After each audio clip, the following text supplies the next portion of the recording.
Salut gang! Première vidéo sur les stéroïdes, un peu l'histoire des stéroïdes. Premièrement, le stéroïde a plus été découvert, a été transformé vraiment sous une forme qu'on pouvait dire, ok, ceci va avoir un certain effet anabolisant sur le corps d'un début 1900, 1930-31. Après ça, ça a pris quand même quelques années avant de réussir à en faire quelques formes qui étaient prenables pour augmenter les performances. Et pendant beaucoup d'années, ça a été douteux le fait de comprendre est-ce que ça faisait vraiment un effet ou non sur la performance, l'augmentation de cellules musculaires, de cellules osseuses, de cellules articulaires, ou des effets sur le cerveau ou sur les hormones.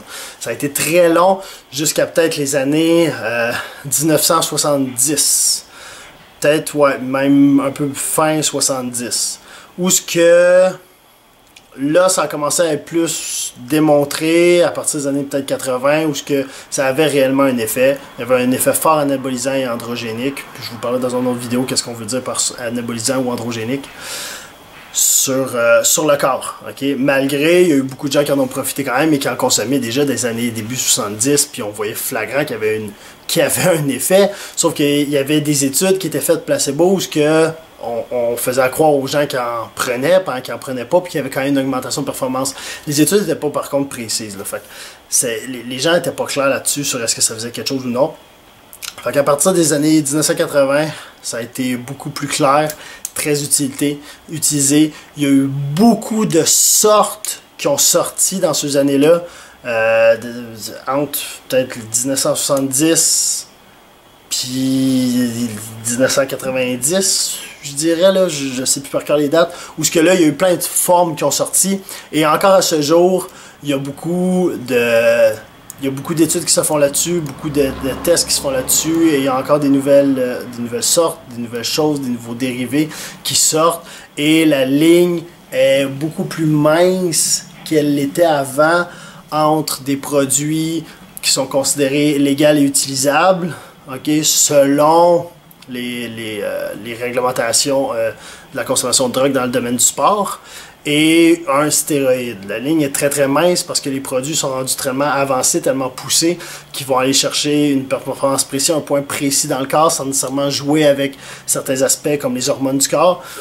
Et un produit qui va être considéré accepté cette année, l'année prochaine, ne peut plus l'être. Donc c'est quelque chose qui est extrêmement dur à suivre, c'est pas le but de toute façon, mais on sait que c'est une guerre de performance, d'études pharmacologiques là-dessus pour essayer d'avoir le produit qui performe le mieux, celui qui passe ou qui passe pas, et de plus en plus avancé. Mais comme vous voyez, la guerre n'est plus autant aux produits anabolisants comme c'était des années 70-80 où ce qu'on cherchait des stéroïdes c'était le volume musculaire. Maintenant c'est beaucoup des performances spécifiques qu'on va parler dans d'autres vidéos. Ok, petit ajout sur l'histoire. Principalement, l'utilisation des stéroïdes, c'est pas fait pour la performance. Ça a été poussé et étudié de plus en plus pour tous les cas post-opératoires. Les gens, après ça, ont subi d'énormes atrophies, perte de densité musculaire, pour aider de regagner des tissus musculaires, d'améliorer la récupération, la régénération, la création de fibres tendineuses, de fibres osseuses, de fibres musculaires, supporter... aider aussi pour des traitements contre certains cancers. Ça a été, puis c'est encore utilisé pour ça principalement, essayer de provoquer chez certaines personnes, d'avancer la période de puberté. Il y a des personnes qui ont des problèmes hormonaux, qui ont des déséquilibres hormonaux. Ben, des formes de stéroïdes sont des hormones pour la plupart, donc pour essayer de rééquilibrer le taux hormonal chez les gens. Fait que ça a été très utilisé dans le domaine sportif, athlétique, pour la performance, mais à la base, et pour la raison pour laquelle il y a autant d'études, normalement, c'est principalement dans le domaine médical. C'est pour aider les gens, ça aide beaucoup de gens, ok, à récupérer, à s'en sortir et à même survivre pour certains.